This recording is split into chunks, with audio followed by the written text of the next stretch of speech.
আমৃত্যু ভালোবাসি তোকে পর্ব 11 লেখনীতে সালমা চৌধুরী। আবির ভাইয়ের সাথে কথা বলেছে এই খুশিতে মেঘ সারা বাড়ি ছুটছে। কে বলবে এই মেয়েটা এক সপ্তাহ রুম থেকে বের হয়নি, কারোর সাথে কথা পর্যন্ত বলেনি। আজ সে মিম আদিকে নিয়ে দুষ্টামি খুনসুটিতে মগ্ন। মিম আর আদিও যেন আপুকে এভাবে পেয়ে বড্ড খুশি। হঠাৎই জান্নাত আপু বাড়িতে ঢুকলো। মেঘকে এত হাসি খুশি দেখে জান্নাত আপুও খুশি হলো। এই একটা সপ্তাহে জান্নাত আপু যতদিন এসেছে প্রতিদিনই মেঘ মনমরা হয়ে বসে থাকে। পড়া ধরলে বলে, না পারলে চুপ থাকে। আপু বোঝালেও সাড়া নেই, বুঝছে কিনা তাও বলে না। জান্নাত আপু কম করে হলেও 20 বার জিজ্ঞেস করে, মেঘ তোমার কি হয়েছে বলো। মেঘ কিছুই বলে না। এতে জান্নাত আপুও চিন্তিত ছিল। উনি নিজে থেকে অনেক বুঝিয়েছে, রেজাল্ট নিয়ে চিন্তা করো না, অ্যাডমিশন টেস্ট নিয়ে যেন না ভাবে।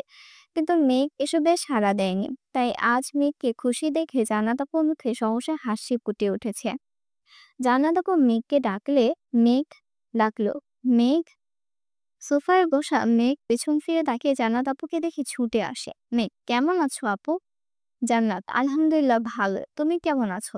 মেঘ, আলহামদুলিল্লাহ ভালো। আপু তুমি একটু বসো, আমি রুম থেকে বই খাতা নিয়ে আসছি। বলেই সিঁড়ি দিয়ে ছুটেছে রুমের দিকে। জান্নাত হাস্যোজ্জ্বল মুখে তাকিয়ে আছে মেঘের দিকে। সত্যি বলতে ছটফটে স্বভাবের মেয়েরা হঠাৎ শান্ত হয়ে গেলে সবার নজরে পড়ে যায়। মেঘের ক্ষেত্রেও তেমনটাই হয়েছে। জান্নাত আপু পড়ায় মেঘের সম্পূর্ণ মনোযোগ আজ। করানোর আগেই সব বুঝে ফেলছে। জান্নাত আপু পড়িয়ে যাওয়ার পর আরো 1-2 ঘন্টা মেয়েমাদের সাথে আড্ডা দিয়েছে মেঘ। নিজেও করছে না, ওদেরকেও পড়তে দিচ্ছে না। এতে অবশ্য মা কাকিয়া কিছুই বলছে না। মেয়েটা যে হাসি খুশি আছে এতেই সবাই ভালো লাগছে। মোজাম্মেল খান এবং আলী আহমদ খান বাসায় পেয়েছেন কিছুক্ষণ আগে। ফ্রেশ হয়ে খেতে বসেছে। মিম, মেঘ সবার সাথে খেতে বসেছে। আবির ভাইয়ের চেয়ারের দিকে তাকিয়ে মুচকি হাসলো। মনে মনে বলল, মিস ইউ আবির ভাই। আলী আহমদ খান মেঘকে জিজ্ঞেস করলে, মেয়েটা ভালো পড়াচ্ছে তো আম্মু? মেঘ হাসি মুখে উত্তর দিল, আপু অনেক ভালো পড়ায় বড় আব্বু। কোনো সমস্যা হলে জানাইও। স্বাভাবিক কণ্ঠের কথাটা বললেন আলী আহমদ খান। মেঘও শান্ত স্বরে বলল, ঠিক আছে বড় আব্বু। মেঘ রুমে এসে শুয়ে পড়েছে। আজ পড়তে একটু ইচ্ছে করছে না। আবির ভাইয়ের সাথে কথা বলার খুশি এসাথে এটাও অনুভব করছে সে আবির ভাইকে ভালোবেসে ফেলেছে। এসব ভেবেই মেঘের উষ্ঠ ছড়িয়ে আসছে। সাহসা ডাটা অফ করে আবির ভাই আইডিতে ঢুকে সেদিন রাগ করে ছবি ডিলিট করার পর আর ছবিগুলো ডাউনলোডই করেনি। আজ আবার ইচ্ছে করলেও ছবিগুলো সেভ করার। এখন আর রাগ অভিমানে আবির ভাইয়ের ছবি ডিলিট করবে না এই প্রতিজ্ঞা পড়ল। আবির ভাইয়ের আইডিতে ঢুকে একটা পোস্ট চোখে পড়ে, আমার স্বপ্নগুলো হাতছানি দেয় সন্ধ্যা তারার মাঝে। সাথে কক্সবাজার সমুদ্র সৈকতে তোলা একটা ছবি। 2 ঘন্টা আগেই পোস্ট করেছেন। মেঘ সঙ্গে সঙ্গে ছবিতে কেয়ার রিয়েক্ট দিল। একটা লাভ ইমোজিও কমেন্ট করলো। আবির ভাইয়ের ছবি দেখে মেঘেরও কক্সবাজার যেতে খুব ইচ্ছে করছে, কিন্তু চাইলে তো সব ইচ্ছে পূরণ হয় না। এক দৃষ্টিতে ছবিটা দেখলো কিছুক্ষণ, তারপর আস্তে আস্তে বলল, সব ছ- আস্তে আস্তে সব ছবি সেভ করতে লাগলো। গ্যালারিতে একটা অ্যালবাম খুললো, নাম দিল পাউকি ট্রাম্পের। এখন আবির ভাইয়ের সব ছবি এখানে রাখলো। আবির ভাইকে দেখতে দেখতে কখন ঘুমিয়েছে কে জানে। কেটে গেল আরো 2-3 দিন। মেঘ নিজের রুটিন মতো খায়, গোসল করে, ঘুমায়, পড়াশোনা করে। মাঝখানে 5-6 দিন এরকম একদমই পড়াশোনা করেনি। এই গ্যাপটাও এখন ফিল আপ করছে। ক্লান্ত লাগলে আবির ভাইয়ের ছবি দেখে। আজ কোচিং টিউশন কিচ্ছু নেই, তাই দুপুরে খেয়ে ঘুমিয়েছে মেঘ। বিকেলে ঘুম থেকে উঠে ফ্রেশ হয়ে নিচে আসে কফি খাওয়ার। নিচে আসতেই চোখে পড়ে মিম আদি অনেক গিফট ছড়িয়ে রেখেছে। মেঘকে দেখে আদি ছুটে যায় মেঘের কাছে। আদি, আপু দেখো ভাইয়া কত গিফট নিয়ে আসছে আমাদের জন্য। অনেকগুলো শামুক এনেছে, সবার নাম লেখা। আসো আসো, এর মধ্যে মিম 2টা শামুক নিয়ে এসেছে। দেখো আপু, তোমার নামের একটা, আমার নামের একটা। মেঘ এক পলক তাকালো শামুকের দিকে। শামুকগুলোর উপর সুন্দর করে ভাসছে নামটা। মেঘ উত্তেজিত কণ্ঠে জিজ্ঞেস করলো, ভাইয়া কখন এসেছে? আবির ভাইয়া কখন এসেছে? নীল হাসি মুখে উত্তর দিল, কিছুক্ষণ আগেই এসেছে। মেঘ আর কিছু না বলে ব্যাগ ছিঁড়ে দিয়ে ব্যস্ত পায়ে উঠতে লাগলো। মিম পেছন থেকে ডাকলো, আপু কোথায় যাচ্ছ? আরো গিফট আনছে ভাইয়া, আসো দেখে যাও। মেঘ গলা উঁচু করে বলল, একটু করে আসছি। ফুটফুটি করে উঠে অন্তহীন ছুটে যায় আবিবের রুমের দিকে। দরজার সামনে এসে থামে। উত্তেজিত হাতে ধাক্কায় চাপানো দরজা সহসা খুলে গেল। আবির শাওয়ার শেষ করে কোমরে টাওয়াল জড়িয়ে উন্মুক্ত শরীরে ওয়াশরুম থেকে বের হয়েছে মাত্র। সারা শরীরে বিন্দু বিন্দু পানিতে চিকচিক করছে। প্রশস্ত বুকের লোমগুলোতে পানি জমে আছে। চুল থেকে টুপচুপ করে পানি পড়ছে। মেঘের দিকে নির্বাক চোখে তাকিয়ে আছে আবির। মেয়েটা এলোমেলো চুলে উঠছে এদিকে সেদিকে। এই কয়দিনে অষ্টাদের মুখটা মলিন হয়ে গেছে। গায়ের রং কিছুটা চেপে গেছে। গভীর দৃষ্টিতে তা প্রখর করতে ব্যস্ত আবির। এদিকে আবির ভাইয়ের অবসিত নেশা ভরা চোখের চাউনিতে অষ্টাদের কোমর মানে অশান্ত অস্ত্রের ঢেউ উৎসে করে। মনে হচ্ছে সিডর, আইলা, জলোচ্ছ্বাস সবকিছু একসাথে হানা দিয়েছে। এতদিন পর প্রিয় মানুষটাকে দেখছে, তাও আবার এই অবস্থায়। আবির ভাইকে এই অবস্থায় দেখে মেঘের অন্তঃস্থলে শিহরণ জাগায়। মেঘের মনে আকস্মাৎ গান বেজে উঠল। দৃষ্টিতে যেন সে রাজপুতিন, খুন হয়ে যাই আমি প্রতিদিন। নামধাম জানি না তার কিছু, তবুও নিলাম আমি তার পিছু। টেনে হিচড়ে অনেক কষ্টে দৃষ্টি নামালো মেঘ। বক্ষস্পন্দন জোরালো হলো। অষ্টাদের ভেতরটা ভরে এলো। কে যেন প্রশান্তির হাওয়া। আবির তখনও দুর্বোধ্য দৃষ্টিতে তাকিয়েছে অষ্টাদির পানে। মেঘ গলা ফাঁকারি দিয়ে দীর্ঘশ্বাস ফেলে মাথা নিচু করে কাঁপা কাঁপা কণ্ঠে বলল, সরি। আবিরের এবার হুঁশ ফিরে। অবাক চোখে তাকিয়ে কপাল কুঁচকে বলল, সরি কেন? মেঘ কণ্ঠ খাদে নামিয়ে জবাব দিল, অসময়ে চলে আসছি তাই। এটুকু বলেই চলে যেতে নেয় মেঘ। আবির হঠাৎই গম্ভীর গলায় বলে উঠল, দাঁড়া, কি বলতে এসেছিলি বল। মেঘ তৎক্ষণাৎ শীতল কণ্ঠে বলল, ভুলে গেছি। আবির কয়েক সেকেন্ড থাকলো। ঠোঁটের কোণে দুষ্টু হাসি। নিরুদ্বেগ কণ্ঠে বলল, মনে করে বল, তারপর যাবি। আবির ভাইয়ের কথা শুনে মেঘের হাত পা কাঁপাকাঁপি শুরু হয়ে গেছে। আবির ভাই থাপ্পড় না দিবে কি জানি। মেঘ নরম সুরে আস্তে ধীরে আবারও বলল, সরি আবির ভাই, এভাবে আর রুমে ঢুকবো না, সরি। আবির দ্বিগুণ কণ্ঠ ভারী করে বিরক্ত নিয়ে বলল, এত ন্যাকামি করছিস কেন মেঘ? তুই কি চাচ্ছিস এখন আমি চিৎকার দিয়ে বাড়ির সব মানুষ জড়ো করে ফেলি? ও মা গো, ও বাবা গো বলে বলে আমার সর্বনাশ করে ফেলেছে মেঘ। আমায় খালি গায়ে দেখে ফেলেছে, এখন আমার কি হবে? আবির ভাইয়ের মুখে এসব কথা শুনে মেঘ হা করে তাকিয়ে আছে আবির ভাইয়ের দিকে। আবির ভাইয়ের খালি গা দেখে মনের ভিতর পুনরায় উথাল পাথাল শুরু হয়ে যাচ্ছে। মেঘের সমস্ত গায়ের স্রোতের মতো শীতল হাওয়া বয়ে যাচ্ছে। তৎক্ষণাৎ মাথা নিচু করে ফেলল মেঘ। আবির শক্ত কণ্ঠে আবার বলল, আমি মেয়ে না যে এই অবস্থায় দেখে ফেলেছিস বলে মান সম্মান চলে যাবে। তুই কি বলতে আসছিলি সেটা বল। মেঘ এবার মাথা নিচু করে কাঁপা কাঁপা গলায় আস্তে আস্তে বলল, আপনাকে দেখতে আসছিলাম। আবির ব্রু কুঁচকে তাকালো। তৎক্ষণাৎ বলে উঠল, দেখতে আসছিস তাই? পৌঁছিনি আমার, এত ফর্মালিটি করছিস কেন?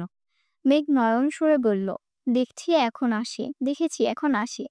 ঘুরে এক পা ফেলতেই আবির ডাকলো, তোর সাথে কথা আছে, বস এসে। মেঘ ঠায় দাঁড়িয়ে পড়ল সেখানে। মেঘের এবার রক্ত সঞ্চালন বন্ধ হওয়ার পরিস্থিতি হলে মুখ তুলে তাকাতে পারছে না। মনে মনে বলছে, আল্লাহ বাঁচাও। আবির আবার বলল, বসতে বললাম তো তোকে।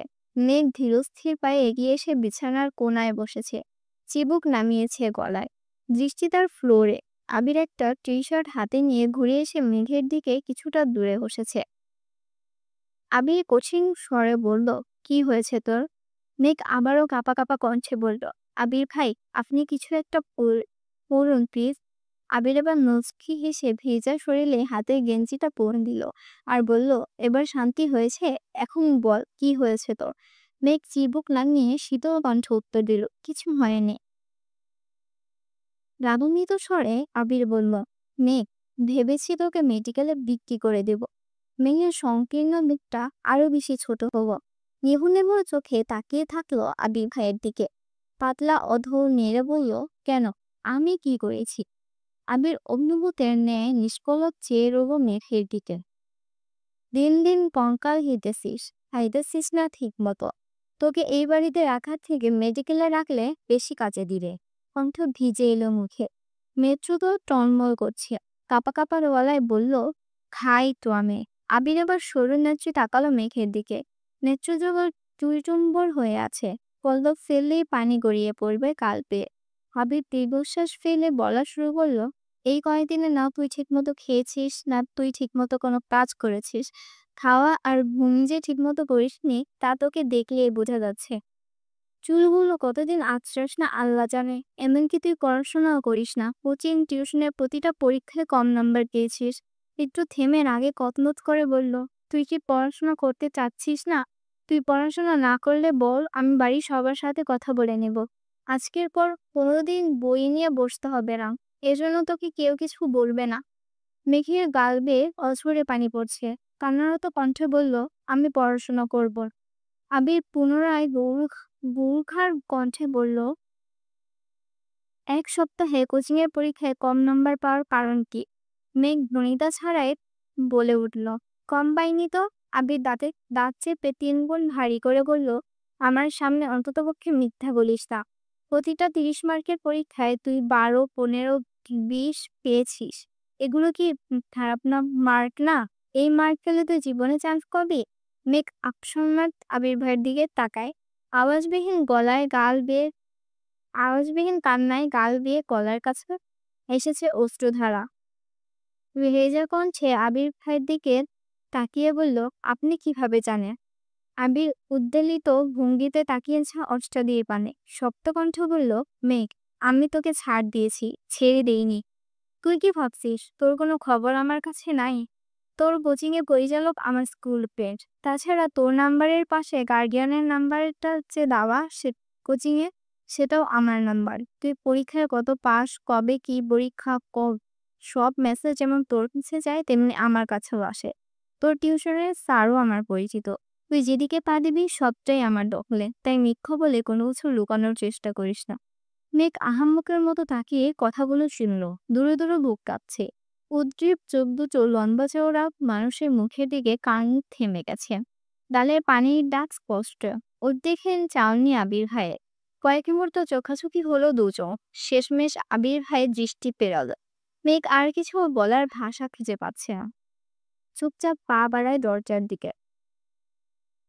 আবির সহসা ডাকে, দাঁড়া। মেঘের পা কাঁপছে। আবিরের হাতে একটা শপিং ব্যাগ নিয়ে এলো মেঘের কাছে। আবির ভাই কাছে পিছিয়ে আসতেই নাকে লাগলো চিরচেনা পরিচিত গতরের গন্ধ। মাত্র শাওয়ার নেওয়া সেই গন্ধটা যেন অন্যরকম সুন্দর লাগছিল। আবির ভাইয়ের শপিং ব্যাগ এগিয়ে দিল মেঘের দিকে আর বলল, এগুলো তোর। আজকের পর পরীক্ষা, পড়াশোনা, নিজের যত্নে একটুখানি ত্রুটি যদি আমি দেখি তাহলে আর মুখে কিছু বলবো না। এখন যা। আবির ভাইয়ের ঠান্ডা হুমকিতে কম্পিত হলো অষ্টাদের দেখো। আঙুল শুদ্ধ কাঁপছে। কাঁপা কাঁপা হাতে শপিং ব্যাগ নিয়ে ছুটে পালালো রুম থেকে। নিজের রুমের দরজা ঠেলে ভেতরে ঢুকলো। শপিং ব্যাগটা বিছানার পাশে রেখে বিছানায় শুয়ে পড়লো মেঘ। শপিং ব্যাগটা খুলে দেখারও ইচ্ছে করছে না। ইচ্ছের ঠিক বড় বিষয়গুলো সে শক্তিটাই পাচ্ছে না। বিছানায় শুয়ে চোখ বন্ধ করতে চোখের সামনে ভেসে উঠল আবির ভাই সেই উন্মুক্ত দেহ, গায়ে চিকচিক করতে থাকা বিন্দু বিন্দু পানি, সেই ধারালো চাউনি। অষ্টাদের হৃদয়ে লাগছে বসন্তের হাওয়া। হৃৎপিণ্ডের কম্পনে মাত্রা এতটাই তীব্র যা সহ্য করতে না পেরে মেঘ ডান হাত দিয়ে চেপে ধরেছে, কিন্তু তাতেও যেন কম্পন থামছে না। সহসা চোখ মেলে তাকালো মেঘ। চোখের সামনে থেকে যেন আবির ভাই সরছিল না। চোখ বন্ধ করলে আবির ভাইকে দেখছে, চোখ মেলে তাকালেও আবির ভাইকে দেখছে, আর বারবার মাথায় আসছে আবির ভাইয়ের বলা কথা বলে, মেঘ, তোকে ছাড় দিয়েছি, ছেড়ে দিইনি। আবার মনে হচ্ছে তুই যেদিকে পা বাড়াবি তার সবটাই আমার দখলে। এইসব ভেবেই বারবার কেঁপে উঠছে অষ্টা দিয়ে, সাথে এক অন্যরকম অনুভূতি কাজ করছে। প্রতিটা মেয়েই চায় তার প্রিয়জন তাকে আগলে রাখুক, চোখে চোখে রাখুক। তেমনি মেঘের কাছে আবির ভাইও প্রিয় মানুষ। আবির ভাই যদি বোনের নজরেও দেখে তারপরও মেঘকে নিয়ে এতটা ভাবে, এটা দেখবেই মেঘের মানসিক শান্তি পাচ্ছে। এভাবে চলল 30 মিনিটের উপরে। তারপর ঘুমের দেশে তলিয়ে গেল মেঘ। উঠল ঠিক সন্ধ্যা নামার আগে। ফ্রেশ হয়ে এসে তৎক্ষণাৎ শপিং ব্যাগটা টেনে আনলো নিজের কাছে। শপিং ব্যাগটা উল্টে সবগুলো জিনিস বিছানার উপর ফেললো। অনেক ছোট ছোট জিনিস এলোমেলো হয়ে পড়ে আছে বিছানার উপর। কম করে হলেও 15-20টা হাতের ব্রেসলেট, মুক্তোর মালা, কানের দুল, অসংখ্য গণিত। দেখে মনে হচ্ছে উনি বেছে দেখার সময় পাননি, যা পেয়েছেন সব নিয়ে নিয়েছেন। বড় একটা শামুকে লেখা, মাই মাই পোর সুইচ। আরেকটি সামগ্রী লেখা মাহদেবা খান মেঘ। এছাড়াও অসংখ্য ছোট ছোট সাময়িক, একটা কাচের বয়ম যার সবগুলোই আবির নিজের হাতে কুড়িয়ে এনেছে। এগুলো বাদে আরো যা যা সাজার জিনিস ছিল, খাবারের জিনিস যেগুলো টেস্ট ভালো এগুলো এনে দিয়েছে মেঘকে। মেঘ বিস্ময়কর চোখে তাকিয়ে দেখছে সবগুলো জিনিস। প্রিয় মানুষের নাম অথবা প্রিয়জনের কণ্ঠ যেখানে আকাশ সমর মন খারাপ দূর করতে সক্ষম, সেখানে তার দেওয়া সামান্যতম উপহারও অমূল্য সম্পদ। আবির ভাই যে তার কথা ভেবে আলাদাভাবে জিনিসগুলো এনেছে, এতেই যেন অষ্টাদিক খুশিতে আত্মহারা হয়ে গেছে।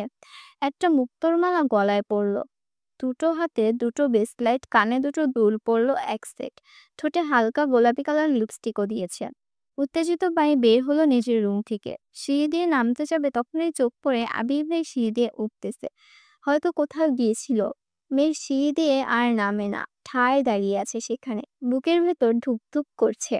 আবির কাছে পিছিয়ে আসতে উত্তেজিত কণ্ঠে বলল, আবির ভাই, আমাকে কেমন লাগছে? আবির সিঁড়ির দিকে তাকিয়ে সিঁড়ি থেকে চোখ তুলে মেঘের দিকে তাকালো। কয়েক সেকেন্ড পর চোখ নামিয়ে বলল, ভালো। এমন ভাবলেশহীন উত্তরে মেঘের উত্তেজনা মিলিয়ে গেছে, মুখ মলিন হয়ে গেছে। তবুও কিছুটা স্বাভাবিক সুরে বলল, থ্যাংক ইউ আবির ভাই। আবির নিজের মতো রুমের দিকে চলে যায়। মেঘ কিছুক্ষণ এখানে দাঁড়িয়ে থাকে আর মনে মনে বলে, সুন্দর লাগছে বললে কি আপনার জাত চলে যেত, হিটলার একটা।